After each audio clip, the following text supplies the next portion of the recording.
tó nǹkan àrò ọmọ nàìjíríà tọkùnrin tọbìnrin nílé lóko lọ́nà ọjà kédébékè báyà ààbò ọlọ́run àyà wa pẹ̀lú orin o kété làbórí ogun coronavirus kò gbòde kan o ikú gbélé ikú àmúmọ́ra ikú àtẹ̀mọ́ra nàìjíríà ikú àforítì lágbára ọlọ́run lágbára Elédùmarè àmórí ti kú ọlọ́run ayọ̀ á nínú ọ̀fìn ọlọ́run Elédùmarè àgbẹ̀ àlékè yẹn wèrè ká yẹn sípò kankan mú yà jẹ́ a ṣé bí àti ká nílà máa rárá yàn sípò àtò nínú orin àtò nínú òdò àyàn sípò tán àdákú débẹ̀ àdákú gorí oṣù tán àṣọ pàkọ́ èsùn kankan pẹ̀lú mẹ̀kúnnù mọ́ ayé kékeré àdá lédè lágbẹ̀yìn kékeré àkísà lágbẹ̀yìn kékeré pogiro ìyọba nǹkan àjòkó sílẹ̀ ẹ̀sùn náà ẹ̀sùn mi ẹ̀sùn náà ẹ̀sùn jíjẹ ẹ̀sùn kankan yóò bí mo ṣe láàgùn nínú lọ́ra mi lùpàkẹ́ ẹ̀sùn náà kọ̀mọ̀ yọ̀mọ̀ tán fáànù èsì lélẹ́bẹ̀ ẹ̀sùn ní yọ̀tán ẹ̀sùn ní yọ̀tán ẹ̀sùn ní yọ̀mọ̀ kan gbọ̀kẹ́ ẹ̀sùn náà ọ̀nà gan abàjẹ́ ọ̀nà kàn máa gan láàrin bí kándù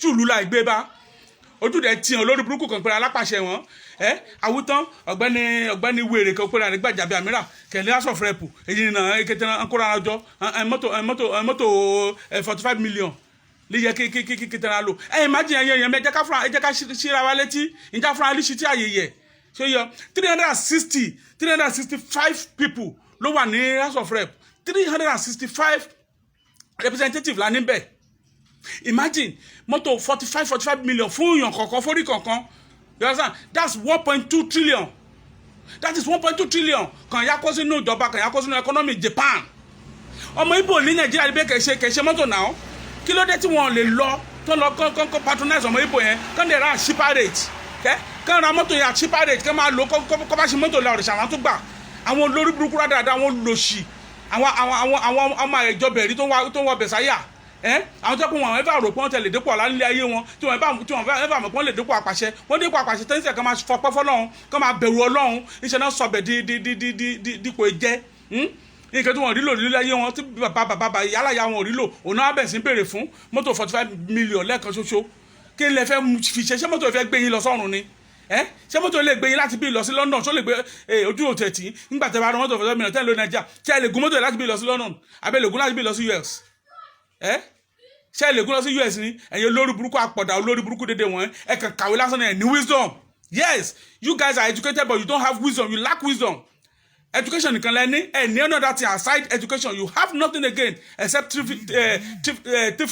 free skill ẹ lè jalè ẹ mọ lè jà dáadáa you know how to steal very well stealing skills ó wà ẹni yẹ dáadáa yẹ àfọyín ní credit fún yẹn ẹdẹ gbóyìnbó grammar nǹkan tẹ ní náà nìyẹn olórí burúkú dédé ẹ ní ọpọlọ ẹ ní wisdom tẹ lè fi build ìlú ẹ ní wisdom tẹ lè fi sọ ìlú dọ̀tun ẹ ní wisdom tẹ lè fi smile sójú àwọn ènìyàn yín àwọn tẹ ń rule àwọn tẹ ń govern constituency deals tó ń fún yín every month what are you doing with it everywhere is just is a shamble all constituency SCB kankan yọnyọ òdì mọ́sẹ̀tẹ̀ SCB kan lójútu kétọ́ náà rí jágajàga kétọ́ náà rí rádaràda ẹ̀ẹ́dẹ́gba bẹ̀nibẹ̀ náà ibẹ̀ ni ti kó o constituency ní kékeré ti kó ibẹ̀ ni kékeré ti dàgbà o kí n sì débi kí n dé ni o ìyẹn olórí burúkú ìdébẹ̀ tán kétọ́ kàn bá tún mú kó èké amútú constituency ní ṣe ìyẹn àkóso àpò ọ̀ra ni ìyẹn àtọmọ ni àmú agbádùn ìyẹn àjèrè ọmọ òun lágbára ọlọ́run ìyẹn àjèrè ọmọ ni òun kálálẹ́ bá kẹ́ da fún ọlọ́run àwọn kẹ́ bàjẹ́ fún yín ní lágbára Elédùmarè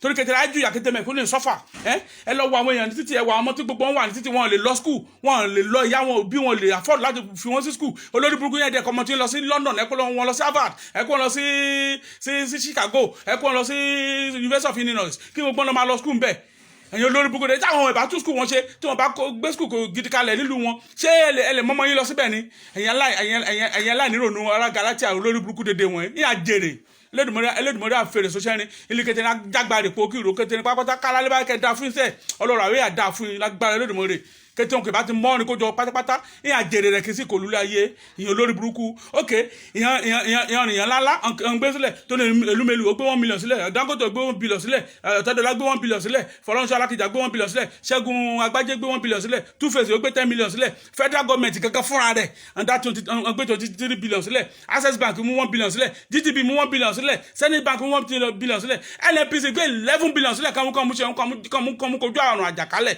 and ti gbé láti on the 27th of May láti kẹjá ti dáhùn yẹn o 27th of May èyí bá lẹ́nu the 31st up till now kò tí ì sí single citizen kò tí ì sí one single Nigerian citizen tó lè sọ pé òun receive alert inú account òun pé relief package from the federal government. What are we talking about? Àwọn olówó wọn gan ẹkọ dàgbà ẹkọ lówó ni ẹ níyí làákàyè money misroad níyí nígbà tẹ́ mọ̀ bí àwọn ìjọba ṣe mismanage owó epo gan tó wà ní kí àwọn ẹ mọ̀ ẹ̀yin náà tó wà lọ làágùn owó làágùn yín owó tẹ́ sọ́fà tẹ́ kó jọ ẹ wá tún gbé fún ìjọba kó fi ṣe kí ni à ń kó jẹ́ bóyá ń kó jẹ náà ni kò dọ́dọ̀ wa o kẹgbọ́ o ọ̀gá tó ní ìlúmẹ̀lú 1 billion tó gbé fún wọn òfò ló fi ṣe omi ló dá sí ṣóyẹ ọ̀gá Dangote 1 billion tó gbé fún wọn omi ló dá sí o Fọlọ́nṣọ́ Alákìjà 1 billion tó gbé fún wọn ẹ̀dọ̀dọ̀ àmẹ̀kúnnù àwa mẹ̀kúnnù ẹnu mẹ̀kúnnù ló sọ̀rọ̀ I'm mouthpiece for the vulnerables. Yes, I am a mouthpiece for them.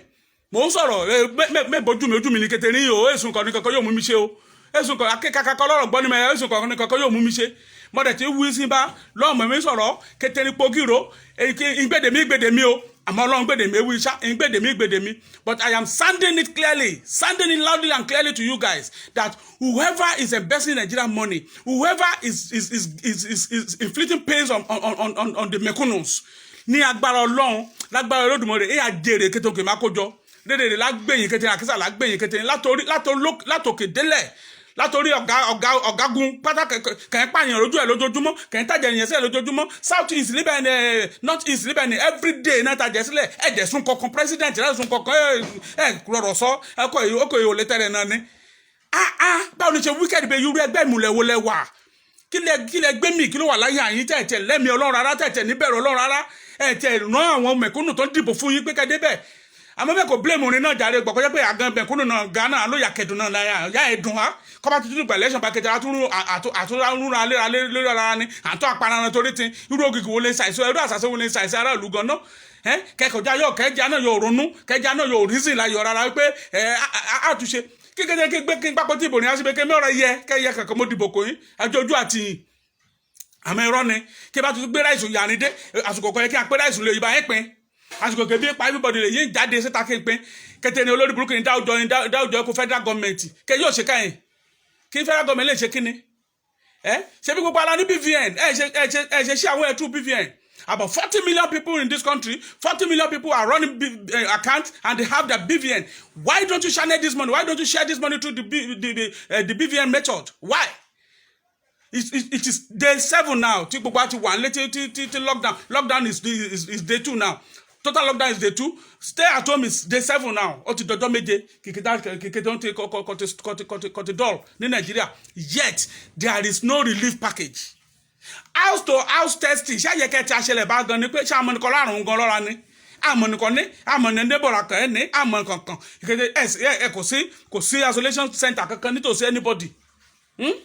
Ṣáyé ni ìjẹ́ ẹ̀yìn kì í gbéra níjọba ṣáyé ni ìjẹ́ ẹ̀yìn kà á yàn sípò ṣáyé ni kété ní ìjẹ́ bá lágbára lọ Olódùmarè lágbára lọ ọba mímọ́ kọ dọ́jọ́ ìní kété ní ìyàjú ìyàgbẹ̀yìn ni ìyàmúkà bámọ̀ lẹ́run ni àdúró jẹun kété kì í làágùn kì í kúkú làágùn náà kẹbọ kété kì í ṣe lulẹ̀ ayé rin kété kì í kó jẹ lọ́nà òjijì tọ́yà tọmọrin kété pé gbòógìrò àdúró jẹ àrójú jẹ àṣẹ́gun sí ni àjọbẹ̀rẹ̀ lágbára Ọlọ́run Èdùmàrè àmúyà jẹ bí ṣe múyà jẹ kété mẹ̀kúnnù àwọn ìyá kan wà bẹ́ẹ̀ yẹn níbi iwájú ọ̀dọ̀ mi bíbá yìí níbi iwájú ọ̀dọ̀ mi bíbá ẹkún báyìí wà lójú wọn náà rìn jíjẹjẹ kò sí oúnjẹ kò sí nǹkan kan àwọn àdúgbò ni wọn ní láti lọ máa dá wọn cup of rice láti gbogbo láti máa kó fún wọn ṣó dà bẹ́ẹ̀ irú ẹ̀ṣẹ̀ wo la ṣẹ̀yìn irú ẹ̀ṣẹ̀ wo làwọn ọmọ wa ṣẹ̀yìn àwọn innocent children tó yẹ pé wọn ti ju 10 years 5 years 6 years they are suffering òyàkèmí àbárànjẹ náà tún gbé kan tó yẹ jẹ bá sọ yẹ bẹ́ẹ̀ sọ dá bá lulu kan bí kétera àṣà lọ sá bọ́ọ̀dù màá yá àṣùṣe factory màá yá àṣùṣe kẹ́nìkan torí pé family ọjọ́ ṣó yẹ bẹ́ẹ̀ nílùú tó lépo àti wàrà tó ní tó ṣàn fún wàrà àtọyìn ṣó yẹ ká mọ wa ká lọ máa ká dẹrú nílùú lágbára Èdùmàrè ká lẹ́lẹ́ bá ká dá fún iṣẹ́ alárò àárín ní òhò lágbára Ọlọ́run tọmọtọmọ ni ìyà sóríire ìtì sóríire àmóríire àdàrú mọ́ ẹ lójú ìyàró jẹun ọmọ kèbábìrì náà kété ọmọ rẹ náà gbogbo náà ṣẹ́kù mọ́ ẹ lójú torí ẹ̀ ń pa mẹ̀kúnnù lẹ́kún ẹ̀ ń fẹ́ ọmọ wa pa wá lẹ́kún lójoojúmọ́ general hospital bẹ́ẹ̀ kò sí oògùn ẹyọ kan bẹ́ẹ̀ tó bá dé wà ní kò lọ́ọ́ rògùn ni you be forced to buy drugs. What kind of leaders are you? What kind of wicked leaders are you guys? Why? Èyàn làágùn, look at me sweating seriously. You guys can see I am sweating right in my own house. Kò sí mi tí mo fi lè tọ́ sí. Yeah, bí n tiẹ̀ nìkan mi ò lè tán. Ẹ kò jòkó síbẹ̀ ní useless. The fan is useless. Everything is stand still. You guys are shameless. Torí pé ti wà ní comfort of your room, gbogbo nǹkan tẹ́ fẹ́ is just at your disposal, so you don't care maybe anybody is suffering out there. Ó mà ṣe o. Tó bá dá dìbò tó bá fẹ́ ká dìbò fún yín, tún wá máa kó rẹ̀sẹ̀, máa tẹ orúkọ yín sára ẹ̀, máa tẹ fọ́tò yín sára ẹ̀. Ẹni tó bá dìbò fún yín lọ́tẹ̀ yìí, lágbára Ọlọ́run á bá yín pín nínú ìyà yín. Yes. Ẹnikẹ́ni tó bá dìbò fún yín lọ́tẹ̀ ní Nàìjíríà yìí, wọ́n á bá yín pín nínú ìyà yín. Ẹ fi wọ́n sílẹ̀, jẹ́ ká máa ṣe bó bá ṣe wọ́n títí ìbínú Ọlọ́run àfi dé. Ìbínú Ọlọ́run gan tẹ̀ ti dé sí wọn sìn. Tèbá ni wọn ni coronavirus ti ń jà rẹ̀ yín sìn. There is social distancing already. Ẹ ti distance wa from beginning. Súnmọ́ wa, lè súnmọ́ yín. So definitely, àrùn tó bá wá sọ́dọ̀ yín náà, ẹ̀yin náà lè máa kó àrùn yẹn láàrin ara yín, because ẹ̀yin náà lẹ́yìn bára yín ṣe lẹ́yìn ọ̀gá ara yín, lẹ́yìn toast expensive wines within yourself ní banquet. Ní àṣoríire, èèyàn lórí burúkú dédé yẹn máa lè. Kan ṣí àmọ́tò 45 million nínú ọ̀gbẹ̀lẹ̀ burúkú kò ló mú ní kẹ́lẹ̀ afford 300 naira láti feed the family rẹ̀. Irú ìkàwọ́ ni yín gan-an, irú ẹgbẹ́ ìmùlẹ̀wọ̀, irú ẹgbẹ́ òkùnkùn àwọ̀ ọ̀dájú wo lẹ ṣe tẹ dájú ẹlòmíà dájú àbúrò ọmọ ìyá ọmọ bàbá kò lè fún 100,000 láti bẹ̀rẹ̀ business. Kò ní lè fún 100,000 láti bẹ̀rẹ̀ business. Tẹ́lẹ̀ àti lè di, no matter how nice you are, no matter how godly you are, the moment you become a politician, the moment you rise into the high profile in politics, you become something else. You become evil completely. Kí ló dé? Irú Ọlọ́run wo ló dá yín ẹ̀yin politician wọ̀nyí náà? Irú Ọlọ́run wo ló dá yín? Gbogbo yín pátá, Ọlọ́run bá mọ́ ìdájọ́ Ọlọ́run ti dé sórí yín. Ìbínú Ọlọ́run dẹ̀ máa wọlé yín lẹ́yọ kọ̀ọ̀kan. Ìbínú Ọlọ́run máa visit gbogbo yín one by one. Mi ò bójú mi o. Kò dẹ̀ sí kẹtẹ́ níbọ̀dí lè fi mí ṣe torí ọmọ Nàìjíríà ni mí. Bódẹ̀ wí náà kẹ́ wá mi kẹ́ ṣe anything fún mi. Orí òtítọ́ mo dúró sí. Orí òtítọ́ mo dúró lé, ibẹ̀ náà mo dẹ̀ máa dúró lé. Ṣé gbọ́? Bàbá Ọbásanjọ́ ó fi lé sílẹ̀ pé káwọn èèyàn kan fi ṣe quarantine center ní Abẹ́òkúta. Fine, a dúpẹ́ lọ́wọ́ bàbá kó ṣe yẹn. But ṣó ní láti ṣe ká gbé bàbá yìí to put good hospital in place.